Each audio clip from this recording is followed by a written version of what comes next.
Okey, boleh dengar. Kita dah live sekarang ni.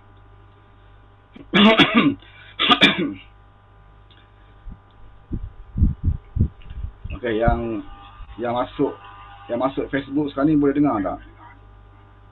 Saya rasa okey. Kita ada Nasib Muda. Salam Tuan. Salam Muhammad Saleh, Hanifah, Baratul Razak, Nozian Bahrom. Kita okey. Mak Sani, Mak Syah. Dan beberapa orang lagi lah yang tak saya sebut ni.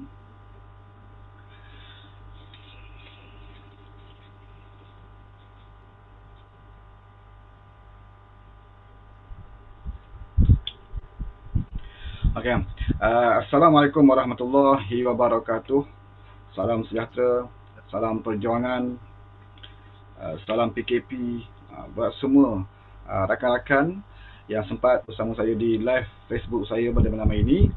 Seperti mana yang telah pun saya war-warkan semalam dan juga hari ini adalah berkenaan dengan satu program saya bersama dengan Al-Fadhil Ustaz Wan Hussein. Tidak asing lagi bagi terutamanya bagi ahli PKR dan juga kepada rakan-rakan yang lain, seorang pendakwah bebas dan juga seorang aktivis dalam politik kita, dalam perjuangan kita.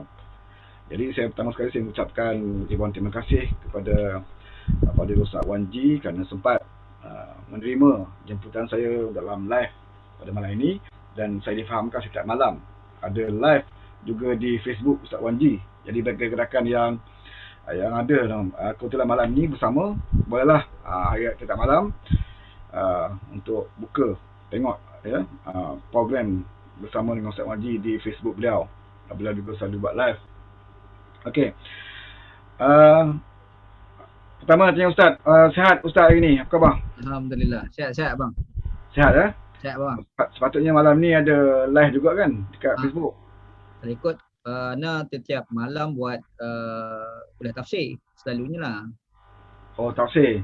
Buat dah lama lah buat start PKP gitu kan. Start daripada awal tu dah berapa 5 surah dah habis. Setiap malam buat. Setiap malam buat. Satu malam 2 ayat. Satu ayat macam itulah buat live kan. Berapa surah? Mula-mula surah Yusuf, lepas tu surah Luqman, lepas tu surah Sajdah, lepas tu surah Al-Kahfi, lepas tu surah sekarang ni surah Al-Qasas. Banyaklah lepas. Kalau Ustaz punya tu jadual dia macam mana tu?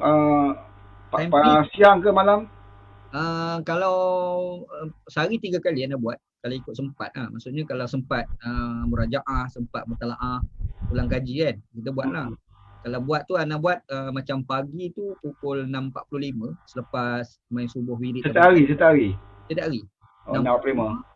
Lima tu kita baca Sahih Al-Bukhari. Lepas tu pada pukul 6.30 petang sebelum maghrib tu kita baca kitab Fiqh Sunnah kan. Apa ni Imam Asy-Syaukani. Lepas tu malam kita baca tafsir.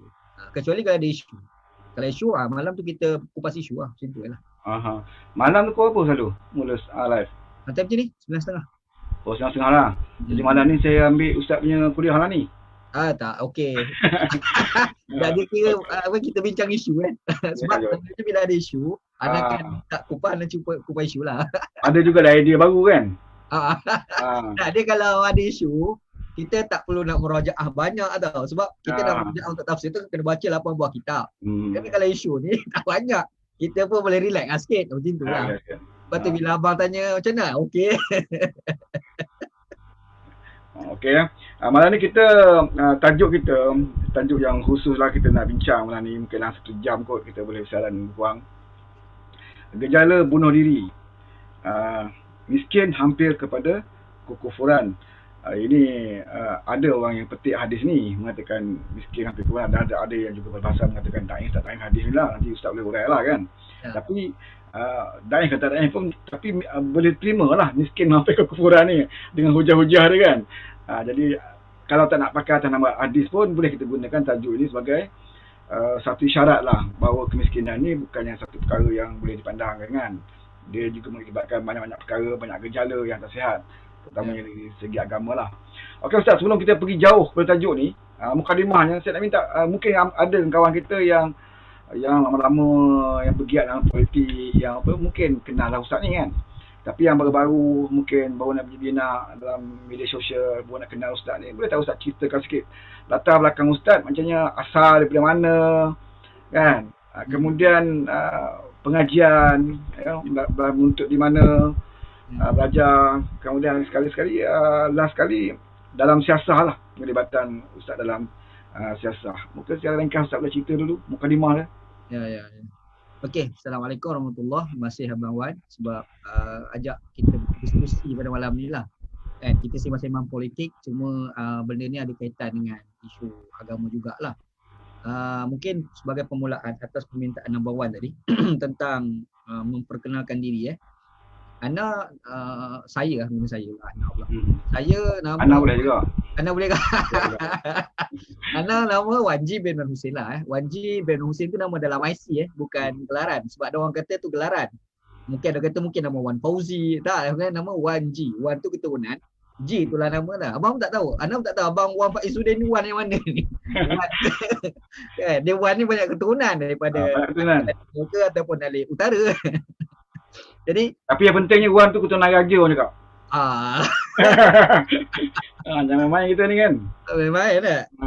Lepas tu segi asal keturunannya, kalau ikut asal keturunan daripada ayah itu, asal pada Patani sebenarnya. Oh, Patani ya? Asal lah ayah. Thailand lah. Atuk moyang tu orang Patani lah. Lepas tu atuk hijrah duduk kat Kelantan. Lepas tu mak pun orang Kelantan. Mak asal orang Pahang. Tapi duduk di Kelantan. Dia kahwin dengan ayah. Asal duduk kat Kelantan, lepas tu berhijrah ke Selangor lah, duduk di Sungai Buloh. Lepas tu dibesarkan di Sungai Buloh lah. Lepas tu belajarnya di peringkat rendah di Selangor. Sekolah rendah, sekolah agama Kafar tu di Selangor. Lepas tu pada umur 13 tahun pergi belajar dekat Kelantan, dekat Institut Pendidikan Al-Balaghul Mubin dalam bidang hafazan Al-Quran. Duduk apa Quran lebih kurang setahun setengah lah, lebih kurang. Lepas tu terus pergi belajar di Pondok Lubuk Tapah Pasemah Kelantan jugalah. Pondok Lubuk Tapah ni tok guru dia tu ayah kepada mufti wilayah sekarang. Tok Wan sebenarnya duduk situ lebih kurang 3 tahun. Lepas tu pergi belajar di Pakistan. Pakistan tu hampir 4 tahun duduk kat Pakistan. Lepas tu sambung belajar di Al-Azhar Mesir. Jadi segi ijazahnya ijazah Syariah Islamiah di Universiti Al-Azhar. Lepas tu balik Malaysia. Masa tu kita ni gatal awal sangat lah. Kahwin awal, umur 20 kahwin dah. Kahwin balik kahwin kat Malaysia, kahwin orang Terengganu lah. Lepas tu orang Terengganu. Orang Terengganu. Ada kaitan dengan Allahyarham Sa'run Taib, ketua Dewan Ulama Papua Pusat. Ada kaitan dengan dia kan. Bekas lah dia dah meninggal Allahyarham Sa'run Taib. Lepas tu sambung belajar dekat UKM sekejap. Buat master tapi tak sempat habis sebab masalah kewangan, tak boleh nak bayar yuran. Jadi ceritanya masa time yuran tu, masa tu isteri melahirkan anak yang pertama. Jadi duit banyak habis untuk isteri salib. Jadi terpaksa berhentilah belajar. Jadi senat UKM tu telah keluarkan surat mengatakan 5 tahun tak boleh sambung mana-mana universiti dalam negara untuk nak sambung belajar. Sebab kes tak boleh hadir kelas kan. Lepas tu bila dah habis tu sambung belajar dekat UMK, Universiti Malaysia Kelantan, buat kajian maqasid syariah. Alhamdulillah selesai. Sekarang ni masih belajar lagi dekat universiti yang sama, buat kajian tentang hadis, iaitu fokus kepada penafsiran hadis oleh golongan teroris, ISIS lah. Sekarang lah segi belajar. Kalau segi politiknya, balik Mesir tahun 2004. Tahun 2005 dilantik menjadi AJK Dewan Ulama PAS Negeri Selangor. Oh, Ustaz ni faham sebenarnya asal. Jangan buat terkejut bang. Buat terkejut boleh kan? Alamak. Oh, faham.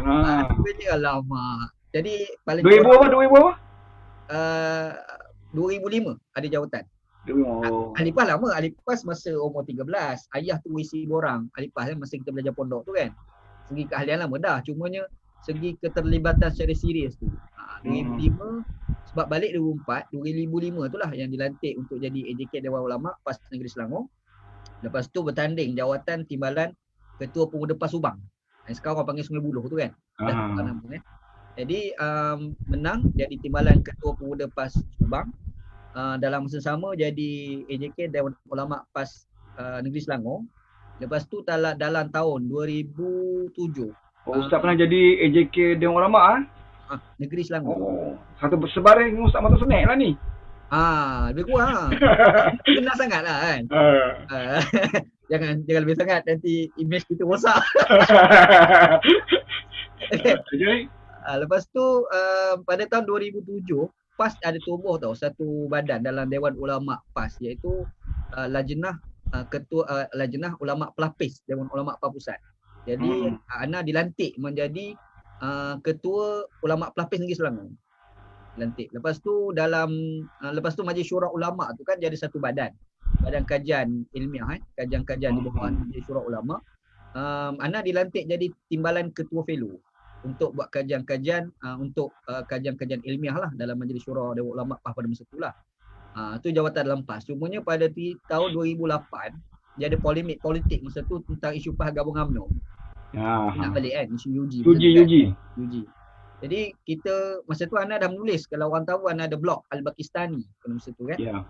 Kita kritik tu di situ tu menyebabkan kita telah dipandang sepi oleh pimpinan PAS sehingga kan kita dipecat daripada jawatan AJK Dewan Ulama PAS Negeri Selangor lah. Semua jawatan lah. Cuma pada masa tu, masa tu dah kawan dengan kawan-kawan keadilan dah kan. Dah kawan dah dengan Nazmi, Amir, Menteri Besar sekarang tu kita dah kawan masa tu kan.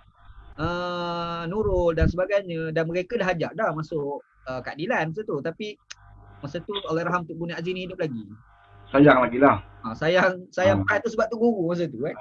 Jadi bila Tuk Buni Azin meninggal tu, lepas tu berlaku polemik besar dalam PAS sehingga menyebabkan yang standar pimpinan-pimpinan tertentu tu gugur sehingga melahirkan Parti Amanah tu kan. Jadi sebelum tumbuhnya Parti Amanah tu, Anda pun buat pengumuman isytihar masuk keadilan. Jadi sekarang ni ahli keadilan. Dan pegang ada Ustaz pernah pegang kan jawatan dalam keadilan bidang agama BIPA. Apa BIPA apa? BIPA dia panggil, Biro Pemantapan Agama Keadilan. Masalah sekarang. Dulu dia punya ketuanya Ustaz Dr. Dr. Manuti kan. Ana duk bawa adik lah masa tu. Cuma sekarang ni Dr. Ustaz Cikgu Hamidi. Cikgu Hamidi. Saya pun tak dapat tahu lepas dia baru lantik kan. Tak tahu lagi bawah dia siapa. Ya. Okey. Itu latar belakang lebih kurang. Dan penglibatan pernah bekerja bawah Kerajaan Negeri Pulau Pinang. Ya, betul. Sebagai pegawai perangan pejabat Ketua Menteri Pulau Pinang. Tahun bila Ustaz? Tahun tak lama sebenarnya, 8 bulan sebelum PRU yang lepas. 2014. 8 bulan sahaja. Lepas kita menang tak ada dah? Lepas kita menang tu terus letak jawatan. Balik duduk kat Anda rasanya dah selesai lah tugas kita bantu tu. Kita punya tugas dah selesai. Tak tahu kena kenat kan? Tak tahu pula kena kenat ke tahu tu kekal lah situ kan.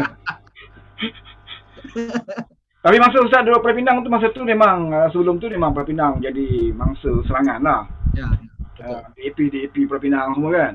Betul. Tidak ada azan di Pulau Pinang macam lah masa tu berlaku. Jadi Ustaz lah tukang jawabnya. Kita bahagian media kan menjawab tuduhan-tuduhan daripada pihak serangan musuh pada Pakatan Harapan ni secara umumnya gitu. Yalah, memang Pulau Pinang selalu jadi bangsa lah. Kalau propaganda main agama ni dia contoh Pulau Pinang. Ya. Waktu dalam Pakatan Rakyat tu PAS ni dia lah yang membela DAP Pulau Pinang ni. Ya. Kan masa dalam Pakatan Rakyat. Jadi kalau UMNO masa tu tuduh DAP, PAS akan ke depan lah membela kerajaan DAP, tapi sekarang ni dia pula lebih pada UMNO kan. Jadi itulah. Sekejap Ustaz saya nak tengok dekat Facebook ni. Okey, siapa yang sama dengan Facebook? Kita ada Kamil Hatta, Amin Tajuddin, Ridwan Allah Nur Nilam. Assalamualaikum katanya. Waalaikumsalam. Allah Tan, Asrahwan, Jalil Rani, ramai lagi ni saya tak dapat baca dekat skrin ni. Jadi antara kawan yang ada soalan-soalan yang mungkin nak tanya pada Ustaz, boleh tanya dalam di Facebook. Kalau sempat saya baca kat ruangan komen ni, boleh juga dalam grup-grup yang ada saya dalam grup tu. Grup-grup tu bolehlah hantar soalan saya kalau sempat saya bacakan soalan. Kalau ada masa Ustaz boleh jawab lah beberapa soalan kawan kita. Okey, kita balik pada tajuk dia tadi berkenaan dengan gejala bunuh diri, miskin hampir kepada kekufuran. Jadi kita sebut tentang kemiskinan ni, dia tidak boleh lari daripada pemerintahan lah. Ya. Sekarang ni mana-mana manusia pun duduk di mana-mana muka bumi ni, dia mesti ada kerajaan. Tidak ada tanah dalam dunia ni yang tidak ada kerajaan. Maknanya di mana saja dia duduk, hutan gunung mana pun dia ada kerajaan di situ. Jadi kalau kita nak fikir tentang kerajaan, contoh bagi Islam, kerajaan yang paling baik ialah contoh yang pernah dilahirkan di negara Islam adalah contoh Khalifah Umar bin Abdul Aziz. Kan, itu jadi sejarah lah kalau nak jadi nak mencontohi kepimpinan terbaik mengikut Islam. Inilah selalu disebut oleh orang, iaitu Khalifah Umar bin Abdul Aziz, di mana di zaman dia itu dia basmi kemiskinan begitu agresif lah, sampai ke peringkat saya dapat tahu ceritanya zaman dia dulu nak ada sahabat yang diperintahkan untuk mengutip memberi zakat. Itulah, tak jumpa orang, tak ada yang miskin pada zaman tu. Last sekali dia bagi kepada orang yang masalah sedikit lah, macam tak bayar hutang kan, kahwin dan itulah. Nak cari orang miskin sikit betul tak ada di zaman Khalifah Umar bin Aziz. Jadi pemerintah tu memang cukup baik, dan ada yang mengatakan dia melakukan islah, walaupun dia sebagai khalifah, dia mengajak rakyat dia banyakkan beribadah kepada Tuhan. Kan? Di samping dia basmi kemiskinan, dia juga menyeru kepada melakukan amalan-amalan agama lah yang memperkuatkan akidah bagi rakyat dia. Itu contoh Khalifah Umar Abdul Aziz. Maknanya dia menjalankan tugas dia sebagai khalifah dan juga sebagai pendakwah lah, ya, yang membawa ni perjuangan Islam dalam pemerintahan dia. Jadi Ustaz, saya nak bagi terus kepada tajuk dia bahawa ada hadis yang menyatakan bahawa kemiskinan ini menghampiri kekufuran, dan saya tengok hadis ni pun ramai yang banyak macam pendapat lah kan, di kalangan ulama ada yang da'i apa semua kan. Dan pada pendapat Ustaz lah yang dikatakan miskin tu boleh menghampiri kepada kekufuran tu, maknanya di situ Ustaz nak hurai dari si mana tu? Ya. Adakah kita kata miskin dia boleh jadi kafir kan, menyebabkan dia jadi kafir, ataupun kemiskinan itu sebagai satu amaran lah, bahawa kalau dibiarkan kemiskinan ini berdosa, kemungkinan orang miskin ni dia boleh hilang keimanan dia, hilang kepercayaan dia kepada Tuhan. Dan yang paling bahaya sekali bila orang Islam tu bila dia miskin, dia mengadu kepada agama lain, contohnya padri dan sebagainya, dan padri membantu dia dan dia mudah terpedaya. Jadi menyebabkan dia jadi murtad dan sebagainya lah. Ya. Minta Ustaz hurai sikit yang dalam perkara ni. Okey, Taib. Yang pertamanya tentang hadis tu lah, macam abang sebut tadi, memang perdebatan dalam kalangan ulama Islam tentang status hadis tu. Ya. Dhaif ataupun sahih lah. Kalau kita tengok ulama-ulama besar yang kata dhaif hadis ni adalah Al-Imam As-Sakhawi dan juga Al-Iraqi. Itu ulama lah yang kata hadis ni lemah. Yang keduanya, hadis ni antara hujah mengatakan dia lemah itu adalah bercanggah dengan Al-Quran. Sebab Al-Quran menggambarkan kekufuran tu berlaku pada Qarun. Qarun tu kaya. Kan? Jadi di situ kita tak boleh nak anggap hadis itu sebagai kukuh untuk jadikan sebagai sandaran. Cuma kita tak nafikan memang ada orang yang fakir itu membawa pada kekufuran. Itu kita tak nafikan sebab memang ada. Contoh macam yang abang sebut tadi lah, apabila dia fakir, dia berusaha mencari rezeki sehingga dia tak semayang, contohlah kan. Itu boleh membawa pada kekufuran. Kekufuran bukan bermaksud keluar agama, bukan. Dia masih lagi dalam keimanan. Tetapi sebab kalimah kufur dalam Al-Quran dan hadis tu dia ada banyak makna. Kadang-kadang ada merujuk kepada melakukan dosa. Macam contoh tak semayang, itu kan dosa. Itu kufur. Tapi kufur tu bukan maksud kufur keluar agama. Kufur dalam maksud istilah kita panggil kufur nikmat. Ya. Cuma bila kita nak bincang tentang kemiskinan kait dengan kekufuran, kadang-kadang kita selalu bincang daripada sudut dia tu miskin. Tapi pernah tak kita fikir, kita tak lihat daripada sudut kenapa dia jadi miskin. Sebab orang jadi miskin ni, dia banyak faktor. Kadang-kadang miskin tu sebab malas. Itu satu tajuk lah. Mungkin kalau ada orang miskin kerana malas, dia mungkin tak banyak je segelintir. Tetapi yang ramai jadi miskin ni, faktor besar lah sistem pemerintahan tu kadang-kadang yang boleh menyebabkan orang jadi miskin. Sebab itu ada seorang ulama dekat Mesir namanya Syekh Sya'rawi. Dia pernah ungkap satu perkataan lah. Dia kata kalau kamu dapati di dalam negara itu ada orang-orang miskin, kamu kena ketahui di sana ada pemerintah yang sedang menyelewengkan dana rakyat. Apa yang agak menarik dan Syekh Sya'rawi ni seorang ulama Mesir, dia bercakap tu seperti dia nak bagi tahu itu berlaku di Mesir pada masa itu. Bahkan pada hari ni pun yang samalah. Sebab Mesir ni kalau kita pergi kemiskinan di sana cukup ketara lah. Kan? Anda ada pengalaman sebab belajar di Mesir itu, kemiskinan di sana tu memang terlalu teruk, terlalu ketara. Jadi Syekh Sya'rawi tu cakap tu macam dia nak bagi tu itu yang realiti berlaku di negara dia. Dan kalau kita tengok sebenarnya dia tak jauh beza dengan apa yang berlaku dekat negara kita. Itu mungkin permulaan kot komen Nana daripada. Okey, terima kasih Ustaz. Di samping Umar Abdul Aziz, kita juga banyak kisah masa pemerintahan Umar Abdul Khattab. Berkenaan dengan bagaimana dia menjaga masyarakat Islam suatu pemerintahannya. Mungkin Ustaz boleh cerita sikit perbandingan di antara Khalifah Umar Abdul Aziz dengan Umar Abdul Khattab ni, dari segi dia membahas kemiskinan, kebajikan rakyat ya, sebagai seorang khalifah. Ya. Kalau kita tengok daripada sudut sejarah, sebenarnya dalam Al-Quran dia dah ada cerita berkenaan dengan pemerintahan dalam mengatasi kemiskinan. Sebelum anda nak pergi pada Umar Al-Khattab dengan Umar bin Abdul Aziz dululah. Dia cerita yang Quran. Antaranya adalah pemerintahan Mesir yang diperintah era Nabi Yusuf AS. Sebenarnya cerita tu kan, kita boleh nampak tak apabila bila Nabi Yusuf AS dia minta jawatan nak jadi Menteri Kewangan pada masa tu daripada raja yang memerintah pada masa tu. Dia ada sebut tau, dia kata ij'alni khaza'inal ard fa inni hafizun alim.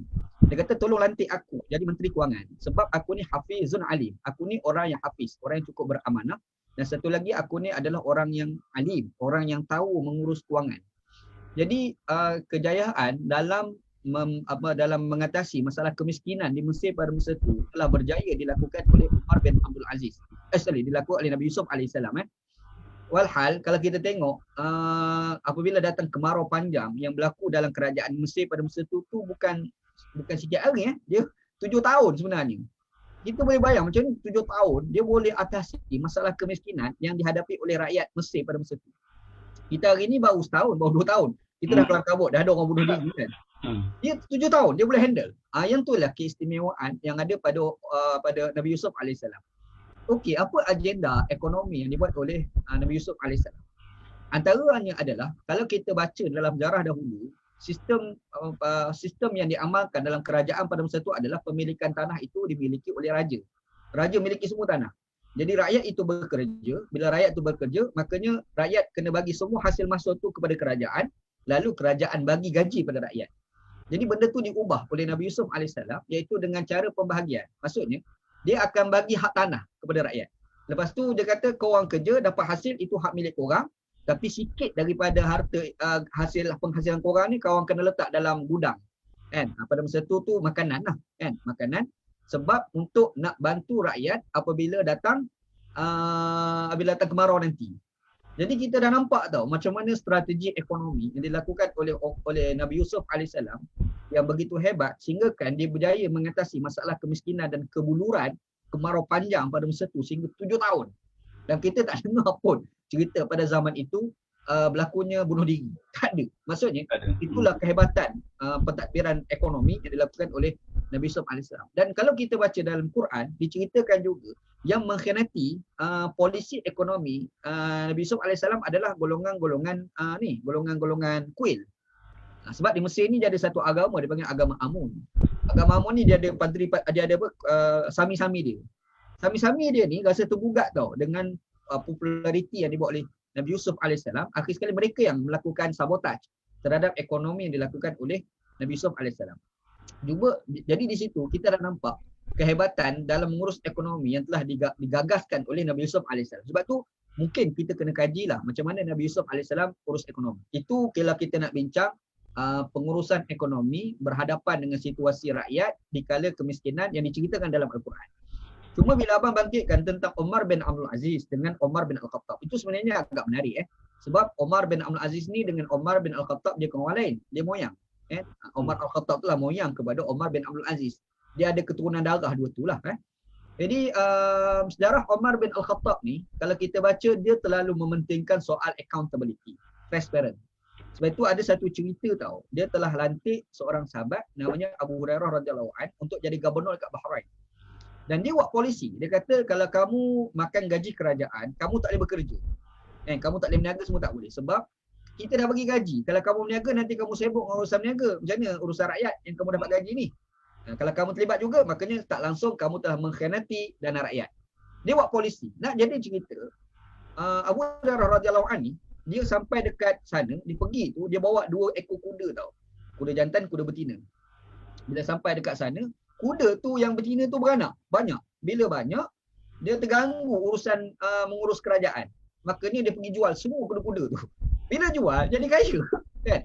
Walhal dia jual itu bukanlah sebab berniaga. Dia jual tu sebab dia tak nak menyibukkan diri dia dengan kuda. Sebab dia nak urus kerajaan kan. Jadi benda tu cerita kekayaan Omar Abu Hurairah radhiyallahu anhu diketahui oleh Omar. Omar panggil Abu Hurairah sampai dekat Madinah.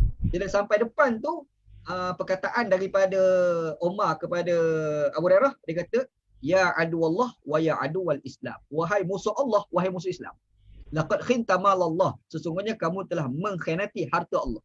Jadi di sini kita akan nampak antara maksud musuh Allah ni adalah apabila kita mengkhianati amanah rakyat, kan? Jaga harta rakyat kita, kan? Itulah sebenarnya musuh Islam sebenarnya. Itu yang disebut oleh Sayyidina Umar bin Al-Khattab. Kita ni beza, yang tafsiran PAS dia berbeza dengan apa yang dilakukan oleh Sayyidina Umar bin Al-Khattab lah. Jadi kita nampak macam mana Umar bin Al-Khattab dia bertegas dalam hal-hal yang melibatkan dana rakyat. Dia cukup transparent. Jadi pada ketika itu Abu Hurairah radhiyallahu anhu nafikan. Dia kata, no, aku tak makan harta rakyat. Jadi ketika itu berlakulah sesatan terhadap Abu Hurairah radhiyallahu anhu. Walhal Abu Hurairah tu kawan baik pada Sayyidina Umar. Dia tak ada apa mentang-mentang kawan ni maka nak elak. Tak. Dia siasat juga. Tiba-tiba terbukti yang Abu Hurairah ni dia bukan makan harta rakyat, tetapi dia jadi kaya tu hasil jual kuda tadi. Yang dia jual kuda tu kerana untuk nak hilangkan kesibukan dia dalam mengurus rakyat tu kan. Jadi Abu Hurairah minta balik jawatan, dia tak mau. Abu Hurairah tak mau, cukuplah, aku tak tahan kena tuduh macam tu kan. Jadi di situ kita akan nampak macam mana bagusnya pemerintahan Umar bin Abdul Aziz dalam hal mengurus dana rakyat.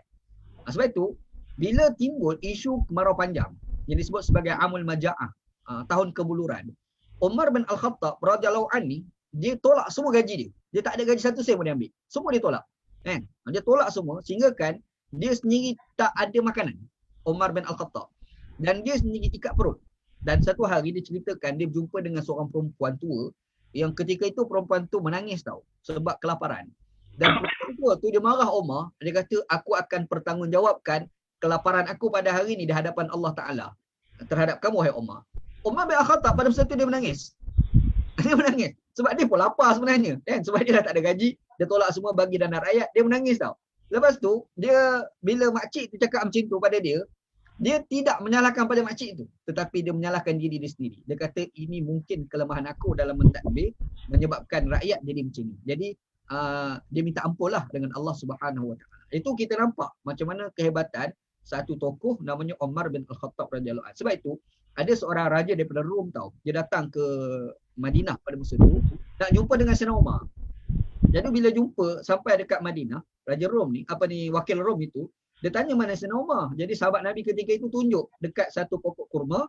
Lepas tu ada orang tidur kat bawah pokok kurma itu berlapik dengan pelepah tamar, pelepah kurma je.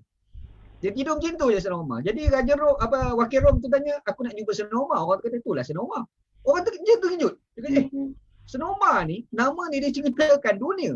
Rom ni bila sebut Sayyidina Umar cukup takut. Kehebatan dia, kemahiran dia semua ada pada dia tu kan. Tiba-tiba ini Sayyidina Umar menyebabkan wakil Rom tu kagum terhadap pemerintahan Umar bin Al-Khattab. Itu kita boleh nampak tau macam mana dekatnya Sayyidina Umar tu dengan rakyat. Dekat dia dengan rakyat sehingga kan rakyat susah, dia turut rasa susah. Ini beza dengan kita lah kan. Kita ni itu yang kisah dia cari jumpa orang goreng batu tu, masak batu tu. Betul. Makcik seorang kakak ada anak 2 orang. Lepas tu lapar, lepas tu dia pergi tanya apa masalah. Yang kakak ni pula tak kenal tu Sayyidina Umar Di zaman dulu tak ada gambar dia tak kenal, hanya nama kan. Jadi makcik kakak tu pula kata aku bertanggungjawabkan kelaparan anak aku ni pada Sayyidina Umar di akhirat nanti. Umar terus jam, dia terus balik bersama dengan pegawai dia pikul gandum untuk bawa pada makcik tu, pada kakak tu. Dan pegawai dia kata tak payah Umar, biar kami bawa. Dia kata tak boleh, biar aku bawa sendiri sebab aku sendiri akan jawab di hadapan Allah Subhanahu Wa Taala. Jadi kalau kita tengok, inilah kehebatan pemimpin Islam dahulu kalau nak compare pada hari inilah. Ya dulu kita tengok dulu orang pemimpin cari orang susah. Ya. Kan? Sampai dia sanggup waktu malam nak jumpa orang susah kena cari waktu malam. Ya. Kan? Jadi dia cari orang. Tapi kita sekarang ni kita tengok orang susah nak makan, orang susah kena pergi cari kita. Betul. Maknanya macam nak minta bantuan dia kena pergi JKM, pejabat berurusan kan. Kadang-kadang dah berurusan isi borang, salah borang, pulang balik, makcik salah isi balik. Jadi saya tengok memang bertentangan jauh lah. Kita harapkan benda ni boleh dibaiki lah. Maknanya kerajaan kita ada majlis Islam, zakat semua. Jadi patutnya pihak kerajaan tu dia kena pergi setiap tempat, dia yang cari orang susah. Betul. Bukannya orang susah ni pergi ke pejabat isi borang cari. Kan? Jadi kita ingat benda ni kita boleh ubah lah. Kita boleh ambil daripada apa yang kita belajar daripada Umar Abdul Aziz, daripada Umar Abdul Khattab. Walaupun tak dapat sepenuhnya, tapi adalah ke arah itu. Maknanya dari segi yang tunjuk oleh Umar Abdul Khattab ni bermakna pemimpin dia kena cari orang susah. Bukan orang susah yang pergi cari kan, kerajaan, cek pejabat nak berurusan. Kemudian macam-macam lah. Kerana berkurasi kan. Okey Ustaz, kalau kita tengok ni tekanan emosi ya, boleh mengakibatkan seorang tu ambil tindakan yang nampak di luar jangkaan ya, seperti bunuh diri, memukul, kadang selama gaduh dalam keluarga, mencederakan diri sendiri, macam-macam lagi lah ya, bila mereka dalam keadaan tertekan. Sekarang ni dalam PKP ya, kita tengok pun dah banyak kes-kes sekeluarga yang hidup susah. Ada separuh tu sampai dia kurung anak bini dia kat rumah dan dia pun macam dalam keadaan tekanan macam-macam lah. Termasuk yang kita tengok sekarang ni kejadian kes bunuh diri. Ya, statistik, saya ada dapatkan statistik ni. Mengikut statistik yang dikeluarkan oleh Kementerian Kesihatan KKM, jumlah mereka yang buat panggilan ni ya, yang mengadu dengan tujuan untuk dapat bantuan dari bermula daripada 1 Januari 2021 sehingga 18 Jun ialah sebanyak 122,378. Ini yang mengadu ni. Mana yang tak mengadu tak kira lagi. Yang secara resminya mengadu dan direkodkan oleh KKM. Ya, dia menceritakan kesusahan dia. Ya, bermula 1 Januari tahun ni lah sampai 18 Jun sekarang ni. 18 Jun 2021 sebanyak 122,328. Bermakna yang tidak melaporkan, yang tidak termasuk yang jenis ambil keputusan sendiri ni, bunuh diri dan sebagainya, kita tak tahu. Ini yang melaporkan ni, maknanya mereka mengadu. Itu pun sudah 122,000 dalam beberapa bulan saja. Kerana PKP sekarang ni. Jadi saya tengok memanglah bila kita tengok kes-kes kejadian bunuh diri ni, kita rasa bimbang lah. Tak kira lah dia agama Islam ke bukan agama Islam kan. Satu, saya rasa agama lain, mana-mana agama pun saya rasa dia tidak ada membenarkan membunuh diri sendiri ni. Dalam ada hadis yang saya ingat bahawa di dalam Islam ni kalau membunuh diri ni, apa yang kita laku pada diri kita akan kita buat di akhirat nanti. Ya, betul. Kan contoh kalau kita gantung diri, kita akan gantung diri apabila di akhirat nanti.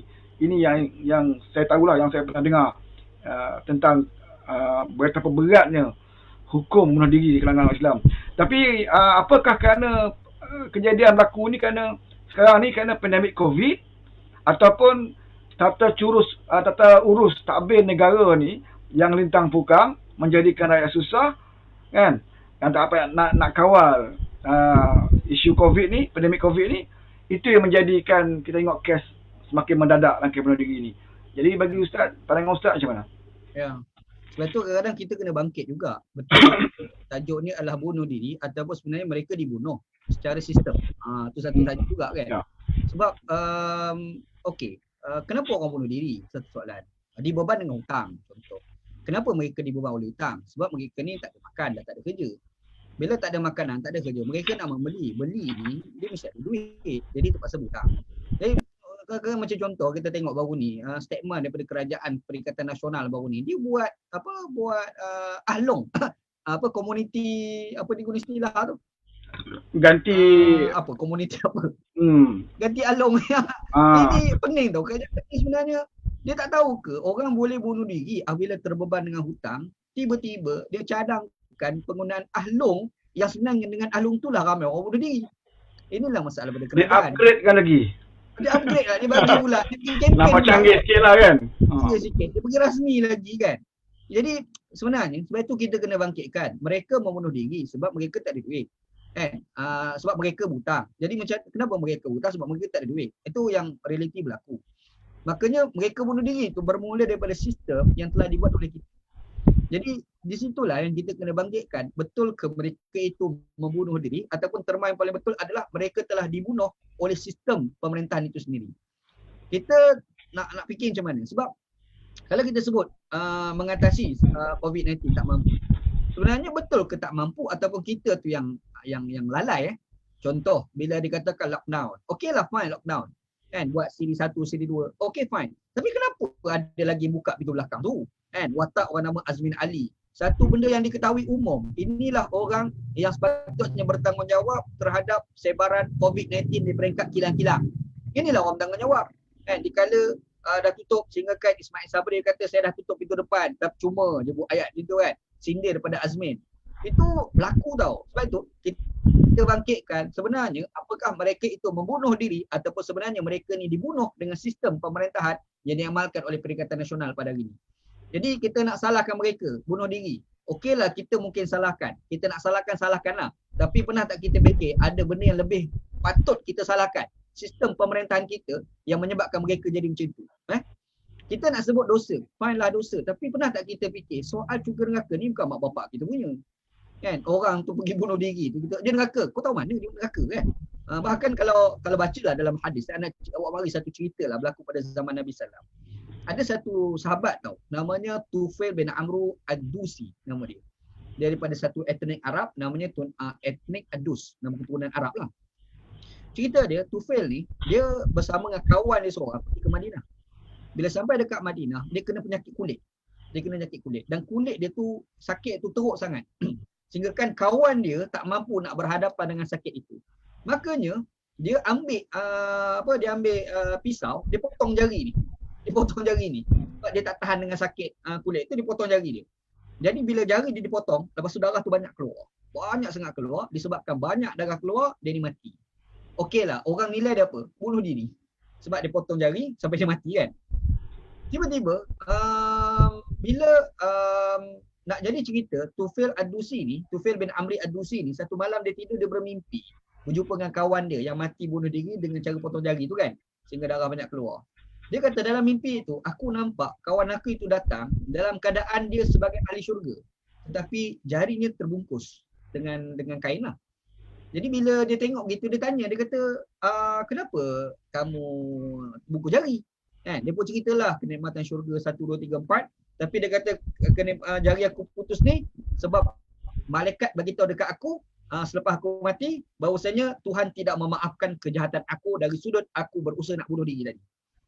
Tapi masuk syurga. Jadi bila sedang mimpi, Tufail ni dia pergi jumpa dengan Nabi, dia tanya pada Nabi, dia cerita benda tu kepada Nabi SAW. Nabi bila dengar, Nabi kata apa? Nabi kata untuk dua tangannya, untuk tangan-tangan dia itu mudah-mudahan Allah Ta'ala ampun dosa dia. Jadi maksudnya Nabi Muhammad mendoakan supaya Allah Ta'ala ampunkan kesalahan tangan dia disebabkan dipotong tadi. Jadi di situ kita boleh nilai tahu, kita jangan mudah nak menuduh orang yang bunuh diri itu sebagai ahli neraka. Sebab dalam hadis ni, masuk syurga mampu. Cuma kesalahan dia disebabkan dipotong jari, dia bunuh diri, itu yang disebabkan dia kena azab. Itu je. Tapi yang lain tu berbakilah sekali dia masuk juga dalam syurga Allah Subhanahu Wa Taala. Apatah lagi, kita tak tahu apa masalah dia bunuh diri tu. Kita tak tahu. Kan? Apakah dia bunuh diri itu saja-saja nak bunuh diri ke? Kita tak tahu. Maka dengan itu, janganlah kita menjadi penghukum kepada dia. Jangan mudah dia masuk neraka ni. Jangan. Sebab kita nak lindung kelemahan kita. Kan? Dia macam kita dia jadi macam dalam Islam, ketua keluarga, ayah kan. Ayah ni kewajipan dia ialah menentukan makan, minum, tempat tinggal buat anak-anak dan isteri dia. Itu kewajipan. Bukan kewajipan dia nak bagi anak isteri bermewah, tapi kewajipan dia adalah makan, minum, pakaian dan tempat tinggal. Itu ketua keluarga punya kewajipan. Jadi kalau benda ini ditafsirkan kepada kewajipan pemimpin, ketua negara, kan, sekiranya dia gagal menguruskan benda-benda begini, makan, minum rakyat dia, tempat tinggal rakyat dia, maka dia, saya rasa pada pandangan ustaz lah, adakah itu satu kewajipan bagi seorang pemimpin, apatah lagi pemimpin itu pemimpin Islam kan? Sebab kita tengok zaman Omar yang kita ceritakan tadi, saya ada terbaca kisah seorang perempuan, dia mengadu tentang binatang dia selalu dicuri. Dia kisah bukan kisah bunuh diri pun kan, dia bukan kisah tak makan pun, cuma dia kata binatang dia selalu sangat kena curi, dan dia nak buat pagar ni dia tak mampu, tak ada duit nak mengurung binatang ternakan dia ni. Kemudian Khalifah tahu berita tu, dia minta pegawai dia pergi siasat dan buatkan pagar.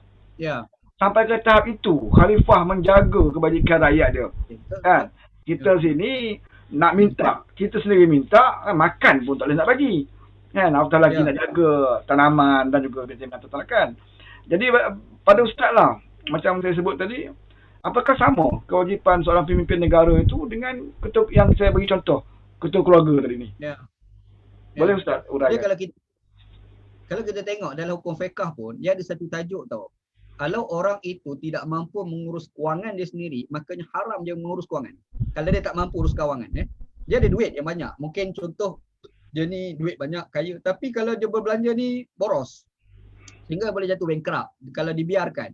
Dalam hukum fiqh, dia ada satu tajuk. Kerajaan ada hak untuk tarik harta dia dan bagi belanja kepada dia berdasarkan keperluan diri dia. Sebab apa? Sebab dia tak mampu nak urus harta dia sendiri. Bayangkan amanah lagi besar daripada urus duit sendiri. Iaitu melibatkan negara, melibatkan nyawa rakyat. Jadi pemimpin macam ni sepatutnya dia tak boleh dah pegang jawatan. Sebab terbukti rakyat mati. Bukan sekadar mati kerana COVID, bahkan mati sampai nak bunuh diri. Ini benda, ini serius tau. Lepas tu kalau kita nak bagi daripada sudut angle yang lain, kalau yang mati bunuh diri tu orang bukan Islam, contoh orang Cina sebagai contoh. Kita boleh rasa, iyalah orang Cina dalam tajuk bunuh diri ni dia tak dah serius mana orang Melayu kita tengok. Kan? Sebab kalau kita bertengok filem-filem Cina ni, cerita bunuh diri ni biasa je dalam filem-filem Cina. Jadi kita rasa amalan itu dia adalah benda yang kalau dia memang pelik, tapi dia tak sepelik mana kalau orang Melayu tengok. Orang Melayu ni satu bangsa cukup susah nak bunuh diri. Sebab dia teringat ni akhirat nantilah nak azab lah. Dia fikir tiba-tiba majoriti 60% yang bunuh diri tu adalah orang Melayu. Maksudnya benda ni bukan biasa-biasa tau. Ini kegagalan yang cukup fatal. Kegagalan yang cukup kuat kegagalan ni. Jadi bila kegagalan itu dah berlaku pada seorang pemerintah, contoh kerajaan PN pada hari ini, sepatutnya dia kena letak jawatan dah. Sepatutnya dia kena letak jawatan. Dia kena bagilah pada orang lain. Sebab itu dalam bab ni, Ana mungkin nak bawa satu tajuk tu. Ada seorang pemimpin PAS dululah pada era Tun Guni Aziz jadi Menteri Besar tahun 1990. Kalau kita kenal ada seorang ustaz namanya Ustaz Yahya Osman. Ustaz Osman ni bila menangnya Kelantan, PAS merintah di Kelantan, dia dilantik untuk jadi Esko Pendidikan. Okey, masa dia jadi Esko tu, dia tak lama tau, dia tak sempat habis penggal. Bukan sebab digugurkan, tetapi dia minta dia letakkan jawatan. Dia minta supaya digugurkan jawatan dia sebagai Esko kerana dia rasa aku tak mampu nak buat. Dia ada sikap kebertanggungjawaban. Dia kata tak boleh kan. Jadi aku letak jawatan bagi orang mampu mentadbir. Sebab kalau aku buat, aku tak boleh capai kejayaan pendidikan negeri Kelantan.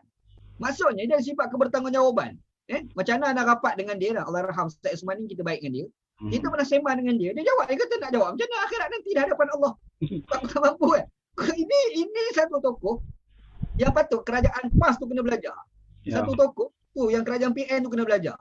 Dia kena tengok, nampak ini sikap kebertanggungjawaban. Kalau aku tak mampu, tak jawatan bagi orang lain. Sebab benda ni bukan biasa-biasa. Dia bukan cerita kegagalan untuk nak capai target ekonomi, tetapi kegagalan kita ni sampai melibatkan pada nyawa rakyat. Jadi problem besar yang ada pada hari ini adalah kerajaan dah tak ada kemampuan. Yang kedua, dia tidak ada sikap kebertanggungjawaban. Itu masalah ni. Mungkin berpunca daripada dia jadi kerajaan pun memang tidak ada keberkatan lah kan. Cara yang tanpa mandang rakyat tak pilih dia, tiba-tiba jadi. Sedangkan kita dalam solat pun, jemaah tu kena restu imam. Imam tak boleh jadi imam kalau tidak mendapat restu daripada jemaah. Itu solat saja Islam ajar. Supaya kita jadi pemimpin ni mesti, kalau kita jemaah ada 2-3 orang pun, 2-3 orang ni mesti redha kita jadi imam. Betul. Kan? Baru dalam bab solat. Kalau kerajaan ni maknanya lagi besar lah tanggungjawab dia. Jadi saya masih terkenal masa zaman Datuk Seri Anwar Ibrahim menjadi Timbalan Perdana Menteri dan juga Menteri Kewangan. Setiap kali dia bentang belanjawan masa tu, dia panggil belanjawan kan. Setiap kali dia bentang belanjawan, dia tak pernah lupa dibaca hadis kerana kisah Nabi Yusuf yang seperti Ustaz cerita tadi. Tentang bagaimana dia berjimat waktu nak takut kemarau kan, dia simpan barang-barang. Jadi itu dijadikan satu pegangan Datuk Seri Anwar Ibrahim. Bagaimana dia menguruskan kewangan negara. Satu dia jadi Timbalan Perdana Menteri dan Menteri Kewangan. Dia gunakan sifat yang ada pada Nabi Yusuf. Betul. Itu suatu senang, dia jimat, simpan duit. Ya, betul. Kan? Jadi sebab tak pelik lah. Sebab tu tak pelik kita tengok Datuk Seri Anwar Ibrahim ni dikatakan sebagai Menteri Kewangan yang terbaik. Diiktiraf sebagai Menteri Kewangan terbaik. Dan kita harapkan beliau memimpin negara kita. Dan kita nak lihatlah pemimpin macam ni. Yang sentiasa bercerita tentang nasib rakyat. Yang tahu bagaimana menguruskan duit. Dan saya teringat tadi semalam saya ada tengok live dekat YouTube. Satu veteran UMNO. Veteran UMNO, masih UMNO lagi sekarang. Dia bercerita tentang Datuk Seri Anwar Ibrahim.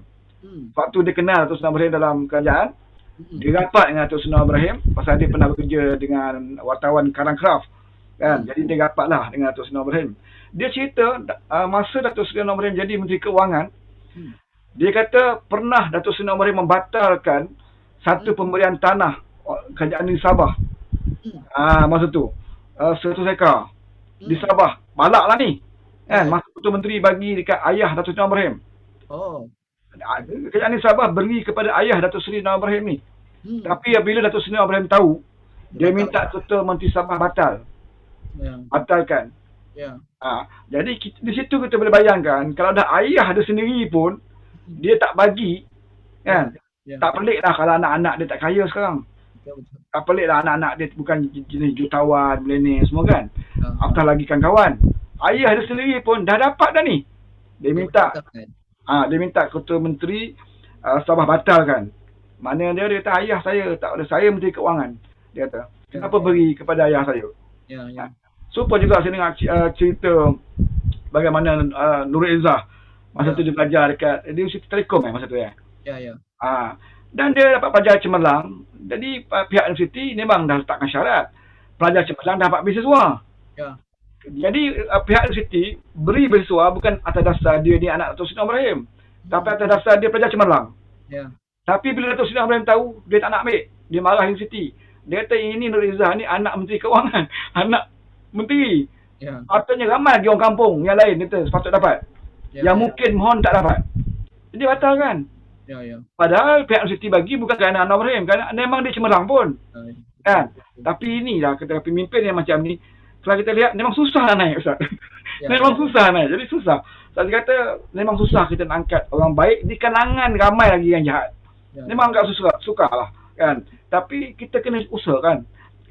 Sebab kita rasa rugilah di kalangan kita ni ada orang yang baik tapi tidak diberikan tempat untuk memimpin. Okey, Ustaz, saya nak bacakan soalan dalam grup saya ni daripada Wan Kulai. Dia Kulai ni. Dia kata, adakah dari sudut agama orang yang bunuh diri ini juga kerajaan ataupun penguasa akan bertanggungjawab di akhirat? Kerana bunuh diri adalah dosa peribadi. Kan? Tetapi adakah penguasa atau kerajaan juga akan bertanggungjawab, akan pun dipersoalkan kerana ada rakyat yang membunuh diri? Boleh Ustaz jawab soalan ni? Okey, Taib. Kalau tu soalan dia, kita kena ingat sesuatu kejadian itu punya asbab. Jadi semua asbab-asbab itu dilibatkan. Okey, dalam kes yang Ana dah sebut tadi, kita sebut bunuh diri. Betul ke dia semata-mata bunuh diri? Ataupun sebenarnya dia telah dibunuh melalui sistem yang telah dibentuk oleh kerajaan?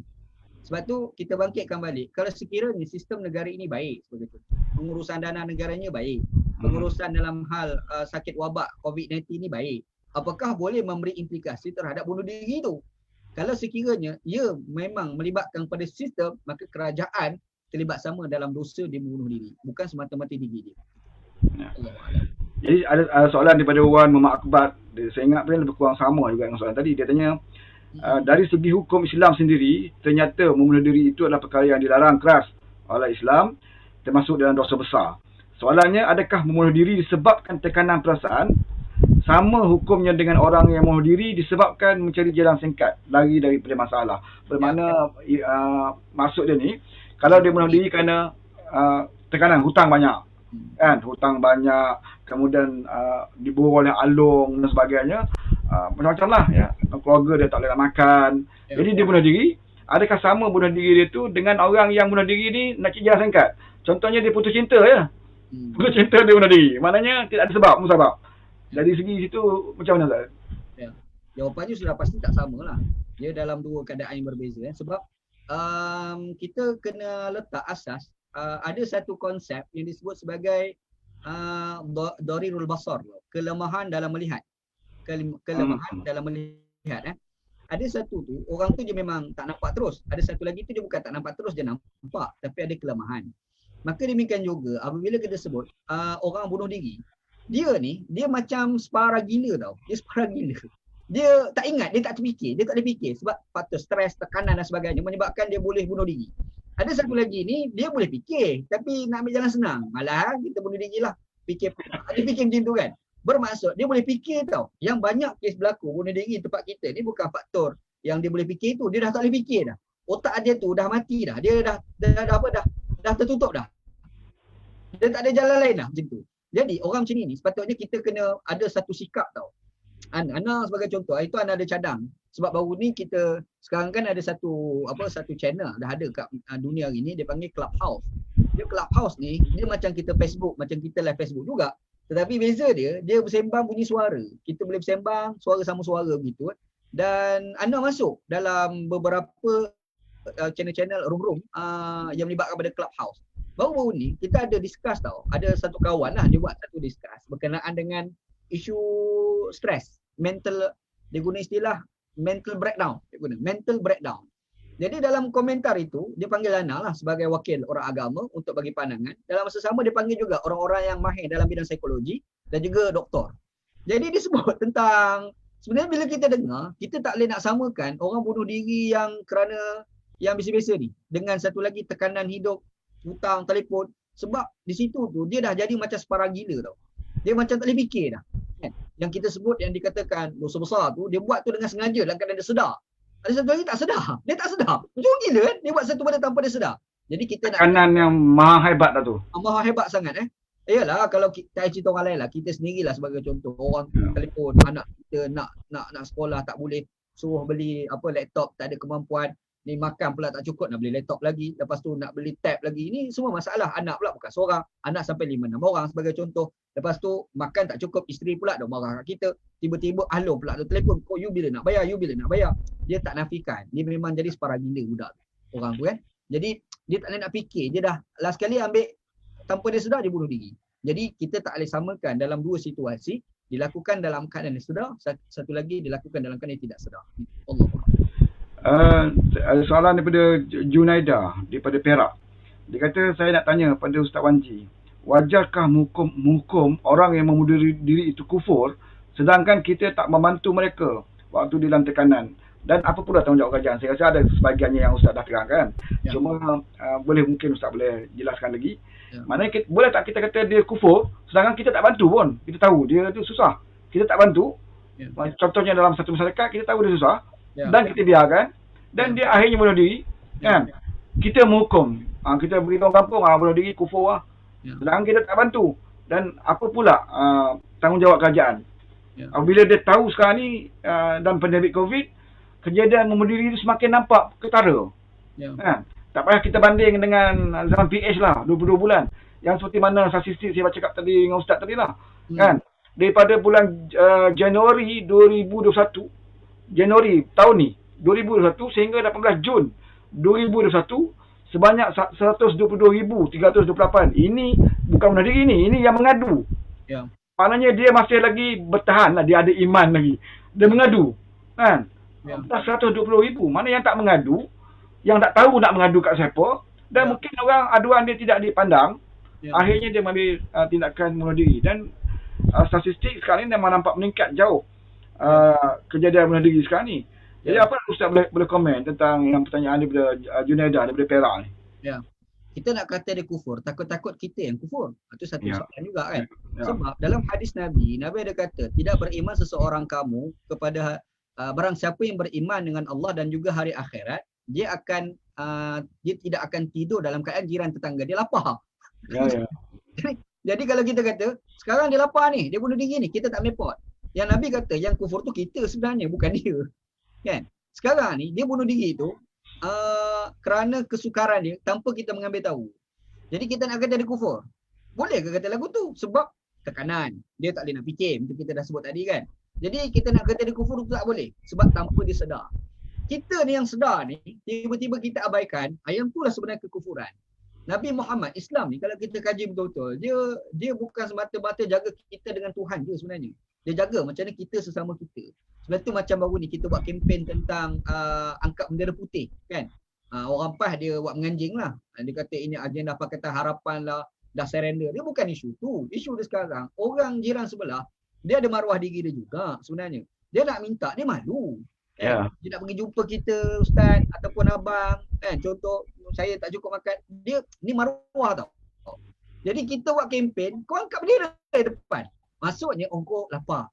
Jadi kita ni pergi hantar makanan, tak payah hello dia tak payah. Kita letak je kat pagar. Tapi boleh kepas ni, dia menganjing macam ni. Dia kutuk kita macam-macam kan. Sebenarnya, kenapa kita buat camping macam tu? Camping kita, inilah konsep dia. Macam yang Nabi Muhammad SAW kata, tidak beriman seorang kamu, kalau kamu tu tidur, dalam keadaan jiran tetangga kamu tu lapar. Jadi kita nak tuduh dia kufur. Takut-takut masa kita tuduh dia kufur tu, kita sebenarnya tu kufur. Sebab tu, pada anak orang yang nak tuduh kufur tu, dia kena beringat. Sebab kita ingat, satu benda yang kita ungkap, kadang-kadang satu masa nanti Tuhan akan uji kita dengan apa yang kita ungkap. Contoh PAS dulu dia tuduh UMNO kafir. Last kali dia kawan UMNO. Betul tak? Tadi dia cakap tu, last kali Tuhan uji dengan apa yang dia cakap. Kita hari ni tuduh orang tu bunuh diri sebab dia kufur. Takut-takut kita nanti terkena pada kita ataupun kepada ahli keluarga kita. Sebab tu kita jangan duk lancang sangat mulut tu. Terima kasih. Ya. Bila Ustaz sebut sentuh tentang bendera putih tu macam kat belakang ni lah. Kan? Saya dah kempen kat belakang ni bendera putih ni. Tapi Ustaz Abdul kata, buat apa nak bendera putih? Berdoa je lah dia kata. Kan? Dia suruh berdoa je. Jadi, dengan Ustaz, macam mana Ustaz? Dia kata tak payah nak bendera putih, berdoa dengan Tuhan. Apakah dengan berdoa dengan Tuhan, maka turun daripada langit, makan, beras, kan? Kalau zaman dulu, Tuhan ada tulis. Kalau zaman dulu, kita tengok, orang tu ada peribahasa. Kalau kita nak menggambarkan kemiskinan, maknanya dia tu miskin, kais pagi makan pagi, kais petang makan petang. Tapi sekarang ni, nak kais pun tak boleh Ustaz. Sebab nak keluar rumah tak boleh. Maknanya tak boleh nak berkais pagi, tak boleh nak berkais petang. Kan? Kalau dulu boleh lah. Bila kita lapar, kena keluar kais pagi untuk nak makan pagi kan. Dan petang kan nak makan, kena pergi kerja lagi. Kais petang pula untuk makan petang. Sekarang ni nak kais pun tak boleh nak kais sekarang ni. Kan? Harapkan duit apa tu lah, duit air sinar lah, itu pun kan ada simpanan. Tak semua orang ada simpanan air sinar. Dan ada juga yang dah keluar itu lagi nak ambil tak ada dah. Kan? Jadi jangan ingat penyelesaian dia dengan air sinar, moratorium dan sebagainya. Saya rasa ramai lagi orang di bawah sana yang saya rasa saya sendiri pun 2-3 hari kan ada kawan-kawan. Saya alhamdulillah lah ada juga dia boleh belakang pimpinan keadilan. Bila dia dapat satu kawasan tentang maklumat orang yang perlukan makanan, dia bagi kat kita. Tapi kita pula dalam PKP lockdown ni, kita tak boleh macam dulu. Buat satu program ziarah hantar barang. Tapi kita ada cara kita. Mana kita cuba hubungi JKM ataupun hubungi orang yang berdekatan dengan dia untuk sampaikan bantuan. Jadi sebelum-bolehnya kita tak nak dengar lagi. Kan? Terutamanya di kalangan masyarakat Islam, mudah mengambil tindakan membunuh diri walaupun kita tahu mereka bukan sengaja nak bunuh diri. Bukti dia, kenapa kejadian tu berlaku dalam keadaan COVID bertambah? Maknanya bukan sengaja dibuat. Kan? Bukan sengaja dia pilih. Mungkin dalam tidak lagi upaya dia dah. Kan? Dengan tekanan hidup dia. Kalau kita tengok dalam YouTube pun sampai orang malu kadang-kadang kita nak cerita yang kita ni susah. Tapi sekarang ni orang tak malu dah. Dia siap buat live lagi. Mengatakan dia dah jual kereta. Suami saya dah jual kereta. Dah jual kedai. Butik dah lelong. Dia bercakap daripada YouTube dengan menangis. Ya Allah. Kan? Jadi saya rasa takkanlah kajian tak pernah nampak benda ni. Susah kita tengok manusia yang sanggup cerita tentang usaha dia malu. Tapi bila sampai peringkat dia dah buat live, rakam video mengatakan dia dah jual butik, dah jual, tak ada apa-apa dah kat dia. Bermakna memang dia susah. Kan? Jadi saya pada pandangan ustaz lah sebagai bos kerajaan ni, kita tahulah kerajaan ni memang tidak ada mandat. Dan memanglah kalau nak jadi macam ni pun satu malapetaka lah bagi negara, sebab dia mengambil kuasa pun dengan cara yang tak langsung diberkati. Dan ni saya rasa petaka ni lebih tinggi sebab golongan agama menyokong mereka. Sepatutnya golongan agama ni yang memberi nasihat. Tapi menampaknya golongan agama ni bersekongkol. Sehingga kan kita nak minta buka parlimen pun, golongan agama ni mentafsirkan. Mentafsir kita kalau boleh nak bagi selesai masalah ini dengan ada sidang parlimen boleh dibahaskan kan. Apakah peruntukan yang perlu dibagi. Tapi golongan agama ni tafsir mentafsirkan segera tu pun macam-macam tafsiran dia buat. Sekarang ni apa-apa lebay ni dia bukannya pakar tafsir Al-Quran habis je. Kan tetah raja pun dia tafsir. Jadi jadi pandangan ustaz lah macam mana dengan golongan agamawan yang tahu masalah yang dihadapi oleh rakyat ni dan mereka berdiam diri atas kepentingan dia. Ya, Ana nak cakap lebih pun susah sebab orang agama tu Ana juga belajar Al-Quran. Dia bercakap dia mereka. Ana ustaz cakap ni ustaz dekat ni untuk memperingati diri ustaz lah kira senang. Tak mengatakan orang lah kan. Kata diri sendiri kan. Kata dia, pesan diri sendiri. Ya. Dia macam mana benda ni anda banyak kali lah tulis dalam Facebook, kadang-kadang dalam wacana pun kita sebut Kita kalau pergi kat negara barat, dia ulama tak ramai, tapi dekat sana tu rakyat dia okey. kan? Kita pergi kat Jepun lah. Jepun tu nak cari ulama siapa tahu ulama daripada Jepun. Tapi kita tak jumpa cerita yang pemerintahan Jepun tu bunuh rakyat Jepun. Tak ada pasal-pasal nak pergi bunuh. Tapi kalau kita pergi dekat Yaman, yang ramai ulama, yang kalau kita nak belajar agama, mendalam tentang agama ni, antara negara ni Yaman. Tapi pernah tak kita fikir bagaimana kekacauan sesama orang Islam di sana yang dikepalai oleh pihak ulama. Ulama di pihak yang dibunuh dan ulama di pihak yang membunuh. Dia berlaku tau. Fatwa menggunakan agama untuk fatwa bunuh. Okey, itu satu. Dekat mana ni? Yaman. Syria tu pun juga. Ulama yang kata kita kena bunuh. Ulama juga. Yang kata yang dibunuh, jangan bunuh. Pun ulama juga. Last sekali agama tu dibermain sedemikian rupa, akhir sekali memberi implikasi kekacauan kepada umat, berlaku pembunuhan antara satu dan yang lain. Kita tak pergi jauh lah. Mesir baru ni. Mesir baru ni, dia jatuhkan hukuman mati kepada beberapa tokoh ikhwan. Tokoh ikhwan tu orang baik. Kita tengok, jelah mungkinlah, dia sebab dia kerajaan Mursi dulu, tapi cara kerajaan Sisi hari ni, dia lakukan tindakan bunuh kepada beberapa tokoh ikhwan, itu cukup zalim tau. Tapi benar tak kita fikir, sebelum Asisi buat keputusan jatuhkan hukuman mati kepada beberapa tokoh ikhwan, 2-3 orang ulama-ulama Azhar menulis artikel untuk membenarkan tindakan Asisi untuk bunuh orang ikhwan. Maksudnya, dia macam mana? Ulama itu, bila dia bercakap, dia tak fikir implikasi pada umat. Itu masalah apa? Sebab itu, bila kita baca balik dalam kitab-kitab Islam lah, kita nak pergi sebenarnya Islam kupah macam ni. Sebab yang perangai ni ulama-ulama juga. Dia tak ada problem Contoh, masa contohlah masa anak dekat Pulau Pinang dulu. Bila Tengku Jadi buat satu statement. Dia kata apa? Dia kata orang kafir ni baik macam mana pun masuk neraka juga. Kata Tengku Jadi. Jadi kawan seorang Cina, dia cakap kan, dia tanya Ana, dia kata you punya pandangan macam mana Wan Ji? Ana cakap lah, dia kata you tak payah fikirlah, itu statement walaupun dia ulama, itu statement politik. Kita cakap macam tu kan. Dia kata apa? Dia kata you siapa? Dia siapa? Dia ulama antarabangsa lah. Oh, penat kita Syekh. Penat kita nak kan. Jadi problem dia, orang ni nak tafsir, dia tafsir belaka. Dia nak tafsir A, ni tafsir B kan. Sebenarnya dia cakap tu asalnya apa?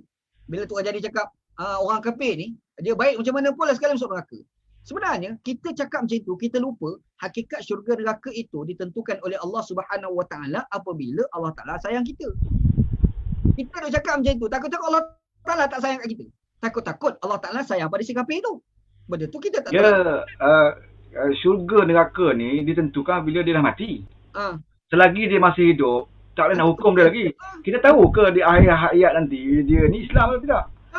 Dan banyak sejarah mengatakan orang kafir, kemudian dia mati ujung umur dia Islam. Dan dia mati dalam Islam. Dan ada juga sejarah yang dia Islam. Di ujung umur dia mati kafir. Betul. Lepas tu saya kata tak boleh kita hukum gitu. Hukum dia terpakai bila dia dah mati dia mati kafir.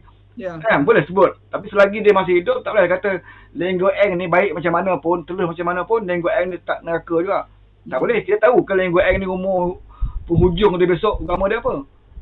Kan? Lepas tu jadi kita mudah nak nakutkanlah penakon kita kan. Macam kita tengok kisah Memali lah. Dia dah meninggal lah. Kita memudahkan kita Allah berikan rahmat kepada mereka yang terkorban. Mungkin dia dalam keadaan dia terpedaya, percaya kepada perjuangan ketika itu. Tapi yang menanggung tu orang yang masih hidup sekarang ni. Dengan mulut dia itu menyebabkan satu pertumpahan darah, berlakunya pertempuran Islam sama Islam. Kan, pengawal keselamatan pun ada yang Islam, dan yang pengikut Ibn Libya pun ada yang Islam, dan dia mati. Kan? Sedangkan orang yang punya mulut cakap tu dia hidup sekarang. Malahan dia peluk pula orang yang dia kata dulu. Jadi kalaulah pada saya lah, kalaulah mangsa-mangsa tu ataupun waris-waris yang dah meninggal, dia akan terfikir, apa sudah jadi? Kan? Kita dulu lawan dengan amanat engkau. Sekarang ni kau berpeluk dengan apa tu, sekarang apa kedudukan orang ni? Kan?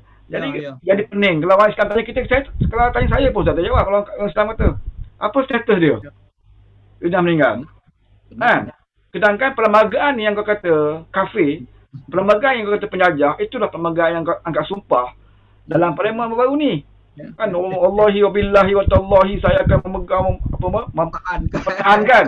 mempertahankan perlembagaan. Dulu kafir. Sebab hujah dia perlembagaan tu tidak berubah dulu. Zaman dia cakap tu sampai sekarang itulah perlembagaan ni pun. Lepas tu saya katakan dia fatwa politik. Kan, dan kabarnya hilanglah daripada JAKIM fatwa tu. Saya tak tahu jumpa. Saya tak tahulah jumpa tak jumpa kan. Itu Menteri Agama kena carilah. Nak carilah, tapi saya ingat dia pun sibuk nak susun tola wanita. Mungkin tak sempat lah nak cari fatwa yang hilang tu kan. Okey Ustaz, keseluruhannya kita dah berhujung dah Ustaz. Keseluruhannya apa yang kita bincangkan pada pandangan Ustaz lah, dalam keadaan sekarang ni pandemik COVID, dan mudah-mudahan kita minta lah supaya tidak lagi bukan sahaja kes COVID ini meningkat, kita mau dengar lagi lah kejadian-kejadian bunuh diri. Tak kira lah Islam ke bukan Islam ke. Kan? Ini memalukan kepada negara lain lah. Kan? Memalukan. Dah lah ekonomi kita memang memalukan. Kan? Kedudukan negara kita dah cukup memalukan di luar. Apatah lagi kalau negara lain tahu bahawa sampai ke tahap rakyat Malaysia ni dah tak ada upaya dah. Kan? Tidak ada pilihan selain daripada mengambil nyawa masing-masing. Jadi pada Ustaz, pandangan Ustaz lah.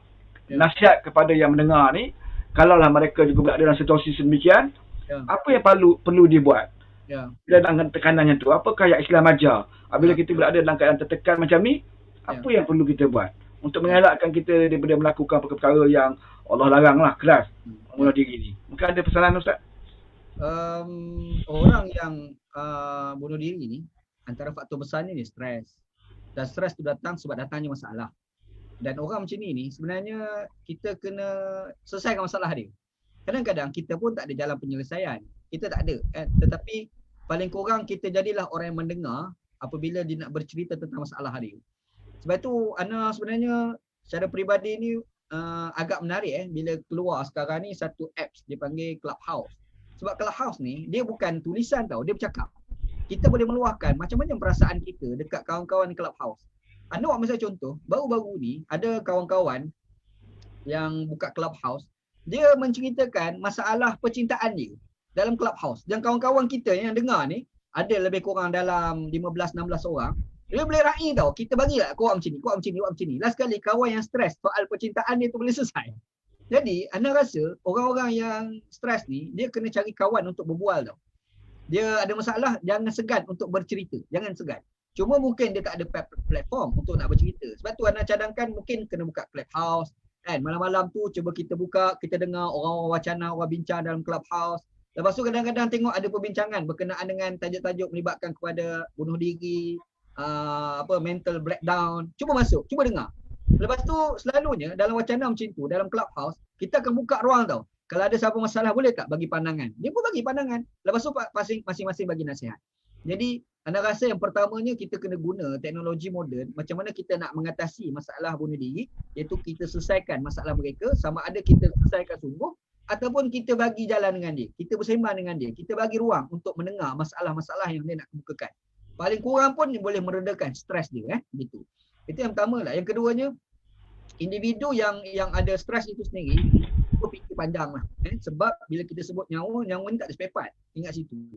Kan? Dia tak macam motor. Motor kalau rosak, kita boleh dapat motor lain. Motor kalau rosak, kita boleh beki kan. Kereta kalau rosak boleh beki. Kalau hancur, kita boleh beli lain. Tapi nyawa tak ada spare part. Kalau mati ya. Dia tak ada. Mati sekali je. Habis kan. Lepas tu kau nak menghadap Tuhan nanti. Kalau kau menghadap dalam keadaan kau bersedia, bolehlah tahan. Tapi takut-takut tak standby kan. Agak rahmat je lah. Agak rahmat pada dapat. Itu pada nasib baik dapat kan. Itu yang kedua lah. Yang ketiga, pihak kerajaan itu sendiri kena sedar yang mereka tu dah gagal. Jadi kalau dah gagal, tolong bagi pada orang lain. Ambillah sikap kebertanggungjawaban. Sebab kes kita ni bukan biasa. Ini dah melibatkan nyawa. Orang mati sampai 60% orang Melayu Islam. Ini bukan benda biasa Bilangan sampai ke 400 orang bunuh diri.